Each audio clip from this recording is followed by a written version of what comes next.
Olá, como a gente tinha conversado, a gente acredita que esse exercício problema 1 mereça uma explicação, porque sempre tem muita curiosidade sobre ele.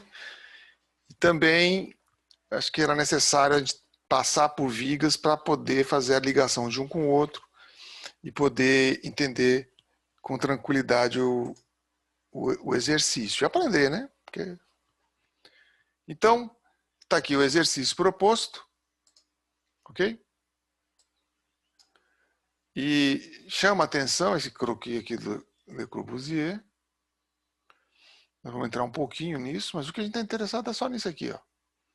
Essa é a carga dessa seção aqui. É parabólica. E aqui está a expressão do momento usando uma integral para calcular. Ou seja, é a soma ao longo de toda a seção até o ponto. Tá? Bom, primeira curiosidade que fica é esse efeito de arco.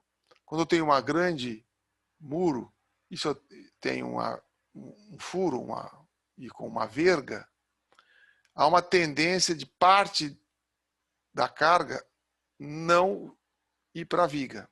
Isso é muito comum quando se construía prédio de alvenaria maciça. Então isso chama-se efeito de arco. E ele tem uma altura mais ou menos de 70% do vão. Então essa altura aqui é aproximadamente 70% do vão. Então esse efeito de arco é o que o Le Corbusier estava estudando. Então, como se construía no início do século XX, lembre-se, era o normal na Europa, não tinha aço, como tinha nos Estados Unidos, para fazer edifício em altura. Então, isso era o normal de se fazer. E o concreto começava a surgir. Então, o que ele estava interessado em mostrar? Como que se comporta uma viga biapoiada com uma carga parabólica. Por quê? Porque esse muro aqui, quando você faz uma abertura, tinha que ter uma verga, uma viga, para sustentar. Parte da carga vai para a parede. E ele, vejam, estava comparando com uma viga em balanço. Porque ele sabia que ia ter momento negativo, ia equilibrar o positivo, e ele está quantificando a discussão dele. Não é só qualitativo, não. Então isso me impressionou muito, vendo que Le Corbusier tinha uma formação técnica muito forte. Não só para a época, hein? Então, o que era a comparação de Le Corbusier? Era isso. Um muro com efeito de arco, com uma viga em balanço. Então, quando a gente tem uma viga em balanço, eu tenho um momento negativo e aqui outro positivo. Eu não sei se já viram essa pergunta. Qual o vão A de tal maneira que o momento negativo aqui seja igual ao momento positivo? Ou seja, de modo a aproveitar melhor possível a seção, né? Não sei se já viram isso. Vou fazer uma derivação rapidíssima para mostrar isso. Então, está aqui a dedução. Depois, se a gente tiver paciência, não conseguir demonstrar, a gente pode conversar depois. Mas é só para chegar que é aproximadamente 1/3 do vão. Né? Então, A sobre L, 0,35, que é 1 sobre raiz de 8. Tomar cuidado, porque nem sempre é só isso que garante a estrutura. Se o balanço for muito grande, ela tem uma flecha, uma deslocabilidade muito grande. Ok? Mas isso era só uma derivaçãozinha. Eu acredito que vocês já viram isso. Se não viram, decorem. Balanço mais ou menos 1/3 do vão para dar uma boa proporção. Bom, então, vamos de volta aqui ao nosso problema. Então veja, lá no texto falava isso, né? A reação é metade da área da carga. De onde que vem isso? Vamos pegar uma carga distribuída uniforme, Q. Então, a carga total vai ser o quê? Q vezes L. Q vezes L. Dividido por 2, porque por simetria, metade vai para cada lado. Notem que Q vezes L é a área desse retângulo aqui. Então aqui é a mesma coisa, eu vou ter que achar a área dessa parábola, que é dada por essa fórmula que eu dei. Vamos adotar, só para exemplificar, L igual a 4, Q igual a 10. Números muito bonitos, inteiros, como convém, é uma demonstração. Né? Não é a prática é aqueles números lá que vocês têm lá, cheio de vírgula, em casas decimais. Né? Então, substituindo, está aqui o meu Q, variável, Percebam que quando x é igual a 0, dá 0. Quando x é igual a 10, dá 0 de novo. Que quando x é igual a 5, dá o máximo, que é 4. Né? Aliás, quando o L é igual a 2, né? Substituam aqui, vai dar 10 de carga, que é o máximo. Então, está aqui a primeira parte do problema, é achar a carga total, integrando, portanto, de 0, que é o ponto inicial do x, a 4, que é o comprimento, aqui por isso que é 4 que eu coloquei, e está aqui a expressão, menos 5 meio x2 mais 10x dx. Então, isso aí é só dar uma relembrada lá integral de polinômio, que vocês vão ver como é que aplica e tal, e vão chegar lá o resultado, que no meu caso aqui deu isso aqui. Tá bom?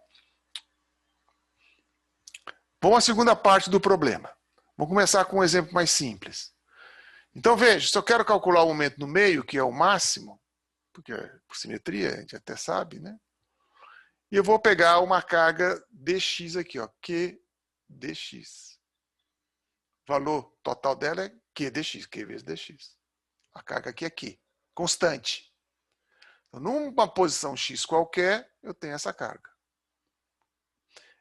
A distância até o meio, que é onde eu estou querendo medir o momento, que eu sei que é onde é o momento máximo, é L sobre 2 menos x. Tá bom? Então, vamos calcular o momento no ponto L sobre 2. RA vezes L sobre 2, traciona embaixo, positivo. Menos Q dx, a contribuição desse pedacinho aqui, vezes o braço de alavanca. Quanto que é o braço de alavanca? L sobre 2 menos x. Olha aqui. Contribuição de um dx, mas eu quero a contribuição de todos os dx até aqui. Como é que eu faço? Somo. Então, a soma é a integral de 0 até L sobre 2, que é aquela expressão que a gente viu lá, foi colocada lá. Notem que aqui o que é constante eu posso tirar para fora da integral. Uma constante eu posso tirar para fora do somatório. Só que no nosso caso, o que não é constante. Tá certo? Então aqui eu fiz a primeira essa mudança do dx para cá, né, para mostrar que é essa integral que a gente vai resolver.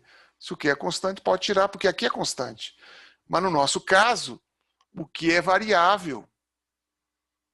Tá bom? Então, basta substituir o q constante por um q de x. É assim que foi deduzida aquela expressão que vocês viram lá. Vamos então agora, tá aqui repetindo, aplicar para o nosso caso aqui, do meu exemplo numérico. Aí eu só substituir aqui. Percebam que aqui está multiplicando dois polinômios. É só fazer lá o popular chuveirinho. No meu caso é assim, tá vendo? Ó, tem dois termos em x2, eu posso juntar. Um termo em x3, põe na frente. Um termo em x. E é aplicar. RA, lembre-se, é uma área, eu já sei o valor, é constante. Né? E aqui deu 2, porque é 4 sobre 2, porque meu L é 4, L sobre 2. Ok? Isso aqui é só para ilustrar quando a gente acha muito difícil fazer integral, a gente pode usar o computador. E eu calculei, está aqui a minha expressão, usando o Excel, porque eu sou preguiçoso e não gosto de errar a conta, usei o Excel para fazer essa expressão em vários lugares aqui, tá vendo? Esses 3 lugares aqui. Para que eu quero isso? Eu quero jogar como carga triangular no F2. Tá? Aqui tem a carga triangular, olha só. Olha aqui, eu fiz aqui o exemplo. Fica feinho, só coloquei assim. Está aqui agora a carga parabólica.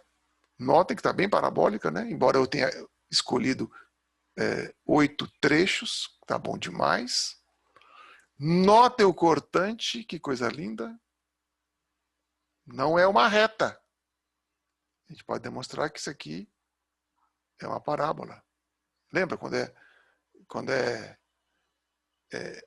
constante, varia linearmente. Quando é uma parábola, né? Aliás, terceiro grau, desculpem, falei besteira. E aqui o momento fletor. Notem que não é uma parábola. Tem um grau a mais. Não, eu falei certo, né? Bom, mas isso aqui é só para ilustrar como poderia ser usado o F2 para fazer isso. Isso aí digamos assim, mostrando o potencial do F2, e é óbvio, eu sei que isso está um pouquinho acima do que é para ser no nosso curso. Não precisa fazer assim, mas se quiser fazer, para conferir o resultado, é isso. Muito bem. Pronto. Agora vai ser lançado o exemplo, o exercício problema 1 de novo. Até breve.